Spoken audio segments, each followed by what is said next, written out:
Mageleiros das turmas do terceiro ano B e terceiro ano C do nosso querido Magela.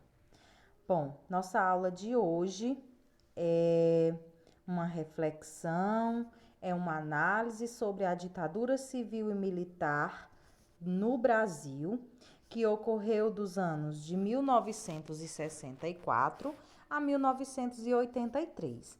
Como vocês sabem, eu não cobro datas, mas eu espero a compreensão e o entendimento sobre os fatos e o contexto, principalmente. Essa reflexão, ela é extremamente importante para o nosso estudo. Para nós analisarmos a ditadura militar, nós vamos analisar a nossa realidade. Hoje, nós brasileiros votamos, nós brasileiros expressamos livremente as nossas opiniões, nós temos o direito de nos defender quando a pessoa é acusada, ela tem o amplo direito de defesa. A imprensa no Brasil hoje é livre e não existe censura. É o que aparentemente está posto aí a nós brasileiros. Para entendermos a ditadura, nós vamos perceber e compreender que, nesse período, todas essas prerrogativas que eu acabei de mencionar, pessoal, elas foram retiradas da população. O direito do voto, de se expressar, de defesa, das liberdades de expressão. Então, quando a gente for tentar compreender, vamos tentar voltar e se imaginar sem esses direitos que são imprescindíveis aos dias atuais, certo? Então, vamos lá começar vamos começar pelos fatos. O golpe ocorreu no ano de 1964, né? Sob a justificativa de que era necessário, né, os militares tomaram o poder para reorganizar a vida política. Os militares chamavam isso de revolução. Essa revolução era necessária para que o Brasil não ficasse sob as mãos dos comunistas, tá bom? Então, de início, garantia-se um governo militar curto. Então, a intenção era só reorganização para que os comunistas não tomassem o poder. Para que as ações dos militares tivessem dentro das prerrogativas legais, dentro da legalidade, é instituído, pessoal, o ato institucional número 1. Ele dava essa cobertura jurídica para o golpe. E com isso, o Congresso Nacional elege de forma indireta Castelo Branco, um cearense, tá? Então, o primeiro presidente militar desse período é Castelo Branco, né? É eleito pelo Congresso Nacional. Não foi eleito pelo povo, viu, gente? Eleito pelo Congresso Nacional. Bom, com a promessa de reorganização da vida política, inicia-se uma série de repressões, principalmente aqueles que tinham ideias comunistas. A quem eram essas repressões? Aos funcionários públicos, muitos foram demitidos. Os funcionários da Marinha, das Forças Armadas, artistas, jornalistas, intelectuais, militantes comunistas e até juízes, né?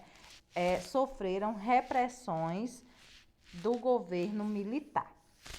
Bom, em seguida, ainda no governo de Castelo Branco, é instituído o ato institucional número 2. Esses atos institucionais tinham força de lei. E nesse foi determinada as eleições indiretas para o cargo de presidente da República. O que seriam essas eleições indiretas? O povo não teria mais a chance de escolher seu presidente. Quem escolheria o presidente agora seria o Congresso Nacional. E aí é extinto os diversos partidos que existiam no Brasil, passando a existir apenas 2. o partido governista, no caso da Arena, e o partido de oposição, que era o MDB, tá? O ato institucional número 3, ele vem complementar o 2, determinar as eleições também diretas para governadores. Os governadores dos estados eram eleitos pelo Congresso e eles nomeariam os prefeitos, né? Então, veja só como é que ficaria essa situação. Aqui, tá? Continuando, em 1966, ocorre eleições indiretas e Costa e Silva vai ser o segundo presidente militar do Brasil. Nesta fase, gente, a promessa de ser um governo curto já cai por terra. Então, diante disso, vai crescer as oposições ao regime. Começa no Brasil alguns grupos guerrilheiros a lutar pela volta da democracia. Porque, veja bem, o golpe é instituído com a promessa de ser algo curto, breve, apenas para arrumar a situação do Brasil. Mas isso não acontece, é tanto que Costa e Silva vai ser mais um militar eleito de forma indireta. Então, não somente a população brasileira, como é que eu posso dizer, pessoal? Não somente os políticos, né, que foram diretamente afetados, né, principalmente os políticos da esquerda que foram afetados, mas também outras alas da sociedade. Os artistas, os intelectuais e os jornalistas vão crescer as suas oposições ao regime, né? Entre os artistas cresce o movimento Tropicália, que é cantando músicas de protesto ao regime, né? E essas músicas elas não poderiam falar claramente o seu ponto de vista, porque senão elas seriam censuradas e impedidas de serem divulgadas, né? E existem músicas aí muito famosas. Para não dizer que não falei das flores, é um trechinho que fala nas escolas, nas ruas, campos, construções, somos todos iguais, braços dados ou não. Eu não sou cantora, né? Minha função não é essa, graças a Deus, porque senão, Jesus.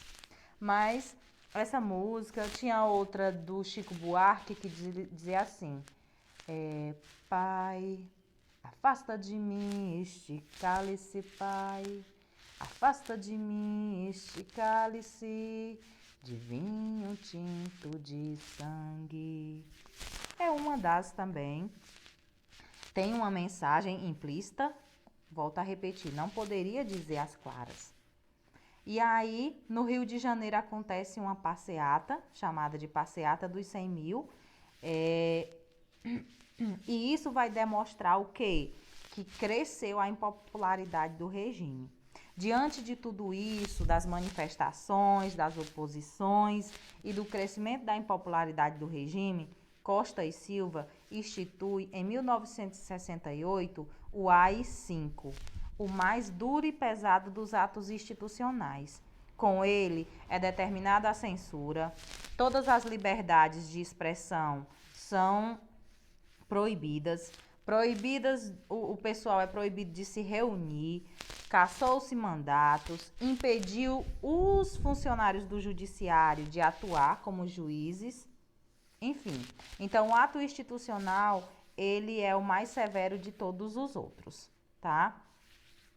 Porém, né, um ano depois, Costa e Silva, ele é afastado, ele não por motivos de doença. Então, novamente, de forma indireta, é indicado o Garrastazu Médici, né, o Linha Dura, o Marechal de Ferro, né, também chamado. Então, no governo do Garrastazu Médici, o Brasil viveu os piores anos da ditadura, também chamado de anos de chumbo. Mas também viveu, pessoal, um próprio milagre, como o nome já diz. Um crescimento econômico baseado numa influência do crescimento econômico mundial. Então, foram os piores anos da repressão, da cassação de pessoas, das torturas, da censura, mas também foi o ano do crescimento econômico. O Brasil conseguiu, em Médici, muitos empréstimos fora do Brasil para sustentar obras faraônicas, né? A Ponte Rio-Niterói foi construída nesse período, a Transamazônica também, investimento em telecomunicações, surge o agronegócio, aumenta as exportações, enfim. E aí, diante disso, quando acabou a fartura, o que sobrou para a população brasileira? Inflação, gente. A população sofreu muito com o aumento dos preços, encareceu a vida, né? Mas, pegando esse crescimento econômico, o que o governo faz? Intensifica a propaganda política para enaltecer Médici e enaltecer a ditadura militar. O quanto ela foi boa para o Brasil. Então, não se falava em torturas, em direitos políticos, não se falava do lado obscuro, enaltecia-se o lado que as pessoas conseguiam ver melhor, né? Que era o crescimento. Então, a propaganda, ela ajudava. E aí, pessoal, as ações de guerrilha que foi iniciada no Brasil, principalmente pelos grupos opositores, não foi muito longe, porque não tinha um apoio maciço da população brasileira. Essas ações de guerrilhas atuaram na região do Araguaia, eram grupos mesmo que, por meio da luta armada, queriam tomar o poder. Como é que eles conseguiam dinheiro? Eles faziam assaltos a bancos, enfim, faziam de forma ilegal. Então, isso não ganhou o apoio da população, certo? Então, depois do governo do Linha Dura, né, do Marechal de Ferro Médici, é indicado o presidente Geisel. Em Geisel, gente, já há uma sinalização de que a ditadura não vai durar muito tempo. Então, em Geisel vai começar uma abertura lenta, gradual e segura, tá? Mas aí o Brasil está vivendo as consequências daquele monte de empréstimos, né? E essas consequências são desemprego, inflação. Então, no plano econômico, o Brasil vai mal. Então, Geisel vai trabalhar para uma retomada do crescimento. Para isso, investe na construção civil, na indústria, apoia as produções artísticas e a arte no Brasil. Então, já sinalizando uma abertura política. Mas isso não impede que as forças populares se organizem para continuar lutando pela redemocratização do país. Em 1978, Geisel revogou, né, tirou, excluiu o ato institucional número 5. Né? Então, isso já foi um forte indício que a ditadura já batia-se em retirada. Bom, os anos de Geisel foi, assim, como já se dizia, essa abertura lenta, gradual e segura. E João Figueiredo também acompanhava essa linha de abertura política. Então, João Figueiredo é indicado novamente à presidência e no governo do Figueiredo, as organizações de mulheres, de quilombolas, de indígenas, de LGBTs, enfim, de SEBs, das comunidades eclesiais de base, tem uma organização maior, lógico, de luta contra a ditadura, mas de luta também pelos seus direitos de categorias e gêneros da sociedade, tá? É dado a anistia política em João Figueiredo. E aí, mas João, assim como em Geisel, ainda estão sofrendo as consequências da inflação e as consequências econômicas, certo? Bom, tudo isso, a economia brasileira ainda está em colapso, né? Provocando recessão, desemprego e intensifica-se ainda mais a impopularidade do regime. E cresce o movimento da população brasileira pela volta da democracia, que foi as diretas já. As diretas foi um movimento que aconteceu no Brasil inteiro, nas maiores capitais do Brasil, e esses movimentos chegavam a juntar 1,5 milhão de pessoas. Até então, era considerado um dos maiores movimentos sociais do Brasil, né? Bom, a repercussão das diretas já não foi uma abertura política como se esperava, mas o Congresso